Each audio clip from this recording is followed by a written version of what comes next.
Welcome to my YouTube channel. आज के video में बात करने वाले हैं दर्शन निरूपण चैप्टर जो हमने स्टार्ट किया है उसका पार्ट 3 का वीडियो हम देखने वाले हैं। पार्ट 1 में हमने जो है डेफिनेशन और क्लासिफिकेशन ये दो मेन चीज़ें देखी थी। ये वेरी वेरी इंपॉर्टेंट है पार्ट 1 के डेफिनेशन और क्लासिफिकेशन, क्योंकि दर्शन में से कोई भी क्वेश्चन आए आपको वो लिखना कॉमन है। बाकी के कौन से दर्शन पूछे जाएंगे वो उतना कॉमन नहीं है, क्योंकि एक एक कोई भी दर्शन पूछा जा सकता है, जैसे कि न्याय दर्शन पूछा जा सकता है, योग दर्शन। लेकिन ये दो पार्ट जो है कंपलसरी है, तो वो आपको पार्ट 1 पहले देखना है। फिर आज के वीडियो में देखने वाले हैं न्याय दर्शन और योग दर्शन। तो वीडियो को स्टार्ट करते हैं। तो न्याय दर्शन में हम जो है हमारा जो फॉर्मेट है उसके अकॉर्डिंग ही जाएंगे। सबसे पहले इंट्रोडक्शन। न्याय दर्शन क्या है? आस्तिक दर्शन है और वैदिक दर्शन है। अभी आस्तिक वैदिक दर्शन क्या होता है उसके लिए आप पार्ट 1 देख सकते हो। फिर इसने कितने दिया है? गौतम महर्षि ने दिया है, ये भी हमने ऑलरेडी पार्ट 1 में देखा हुआ है। और फिर न्याय का मीनिंग क्या होता है? Analysing things through different mean. अभी अलग अलग मीन्स के यूज करके हम जो है चीज़ों को एनालाइज करते हैं, उसको जो है हम न्याय दर्शन न्याय बोलते हैं। ये जो है इसका मेन ऑब्जेक्टिव है। तो इसका मीनिंग क्या होता है? जैसे अलग अलग प्रमाण है, जैसे कि प्रत्यक्ष प्रमाण हुआ, फिर अनुमान प्रमाण हुआ, ऐसे अलग अलग चीज़ों से हम जो है चीज़ों को एनालिसिस करते हैं, उसको हम जो है न्याय बोलते हैं। तो ये इसका जो मेन ये है। आप ये नहीं लिखेंगे तो भी चलेगा, बस न्याय वर्ड का मीनिंग क्या होता है इतना बताने के लिए मैं आपको ये बता रहा हूँ। फिर इसके अंदर जो है इसका पर्पज़ क्या होता है? तो इनडायरेक्ट पर्पज़ जो है मोक्ष ही होता है। वो सारे के सारे जो आस्तिक दर्शन है, वैदिक दर्शन है, उनका जो है पर्पज़ मोक्ष ही होता है। और इसमें मोक्ष कैसे मिलता है? नॉलेज ऑफ 16 पदार्थास लीड्स टू अल्टीमेट लिबरेशन, यानी कि मोक्ष। इस 16 पदार्थ है, ये जो कंसेप्ट है इसका नॉलेज लेके जो है मोक्ष प्राप्ति करना, यही इसका पर्पस है। और एक ट्रिक यहाँ पर आपको मैं बता रहा हूँ कि सारे के सारे जो आस्तिक दर्शन है उनका पर्पस आप जो है मोक्ष डायरेक्टली से आ सकते हो। मोक्ष ये जो है पर्पस होता है सारे आस्तिक दर्शन का। अगर आपको याद नहीं आ रहा है एक्यूरेट तो आप मोक्ष लिख के आओ। तो इसमें कंसेप्ट्स कौन कौन से एक्सप्लेन किए हैं?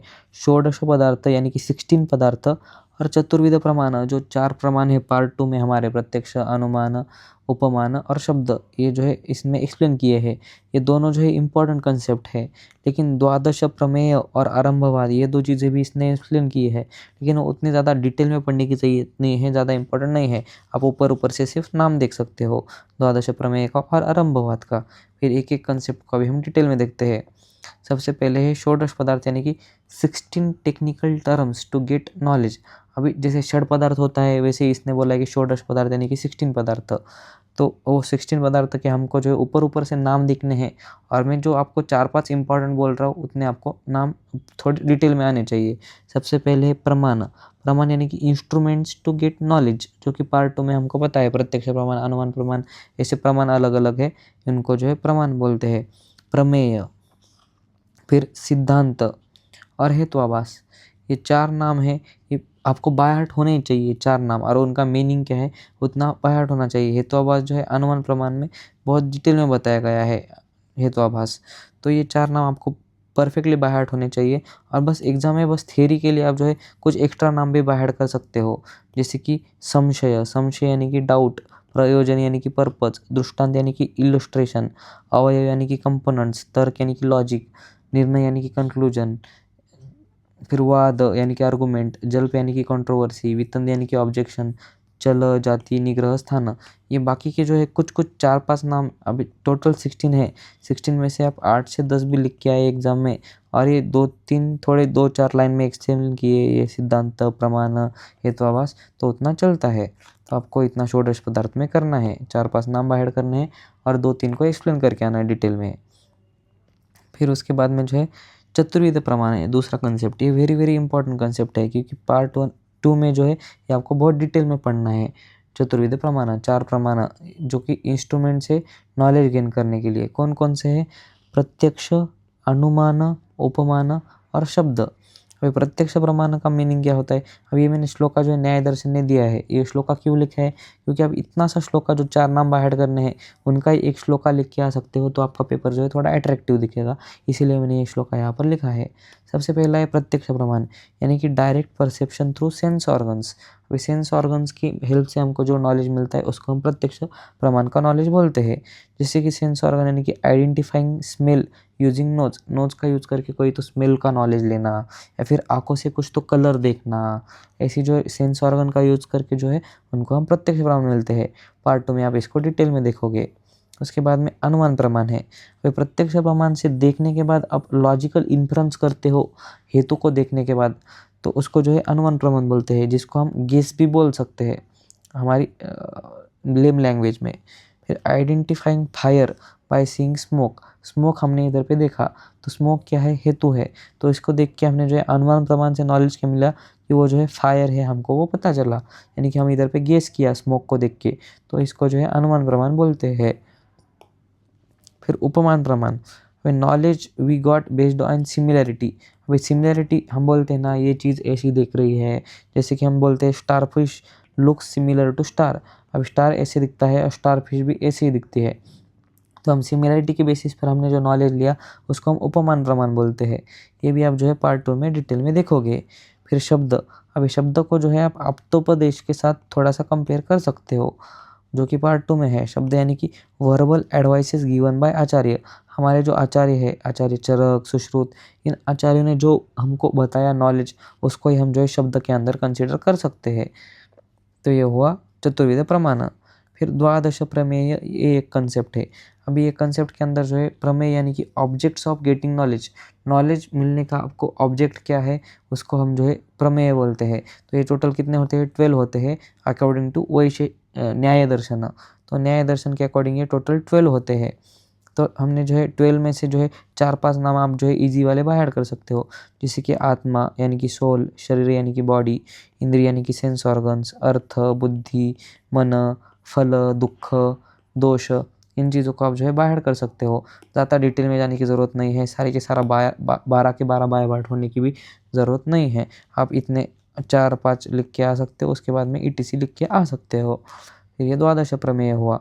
उसके बाद में जो है आरंभवाद है।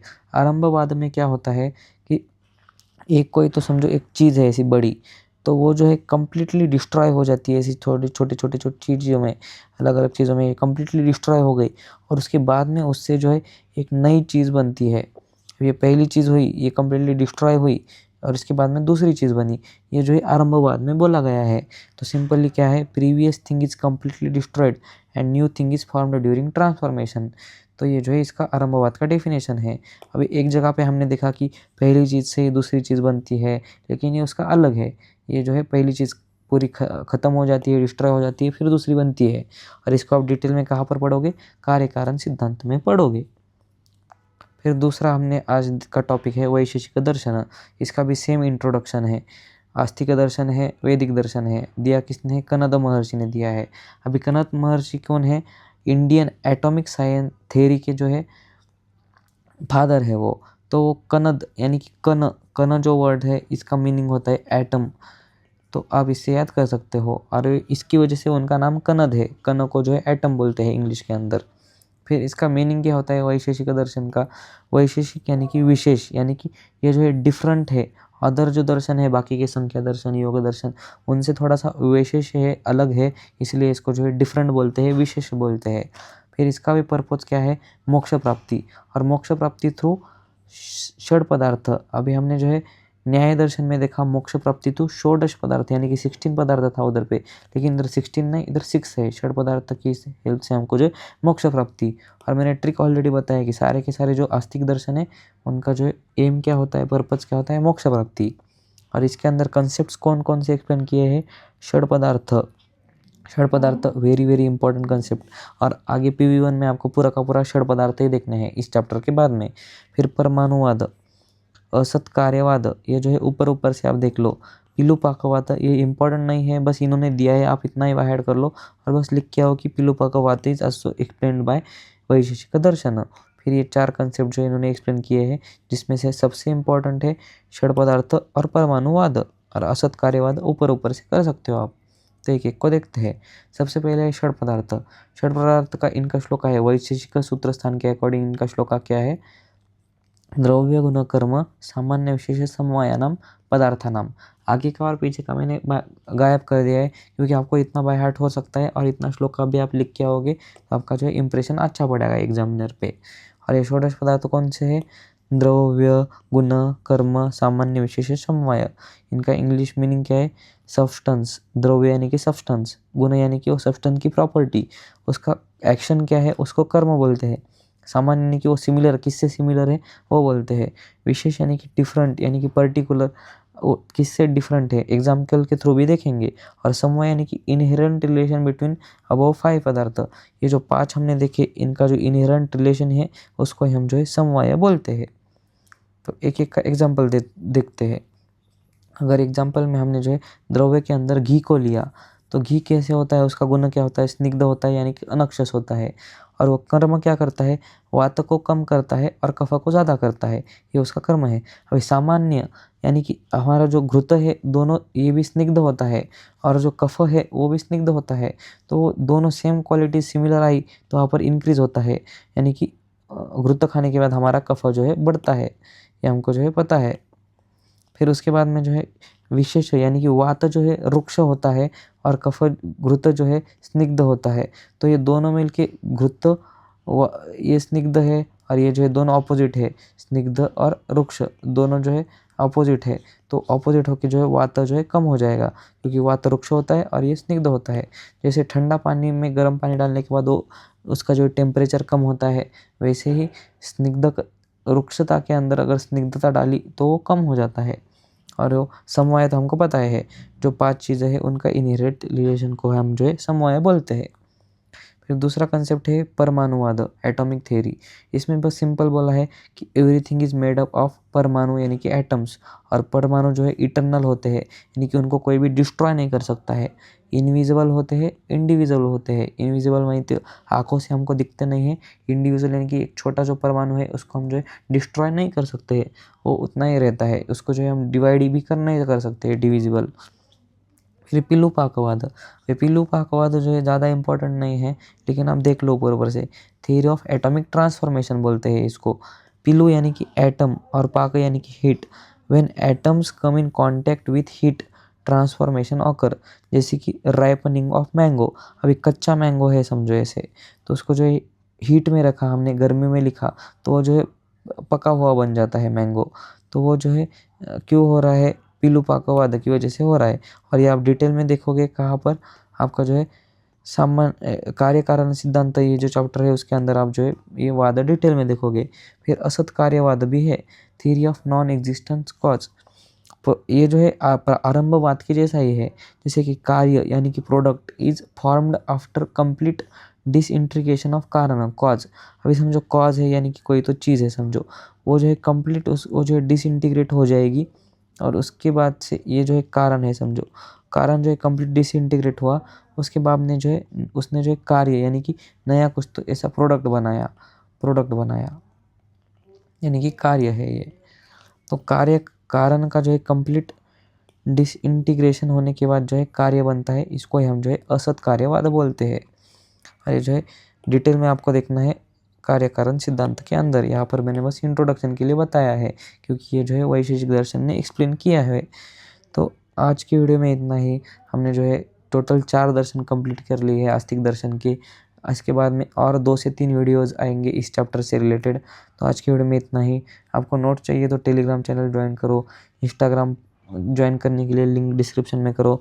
ये मेरी इंस्टाग्राम की आईडी है। टेलीग्राम पर भी आप ये सर्च करके मेरे चैनल को जो है ज्वाइन कर सकते हो। तो आज की वीडियो में इतना ही। Thank you.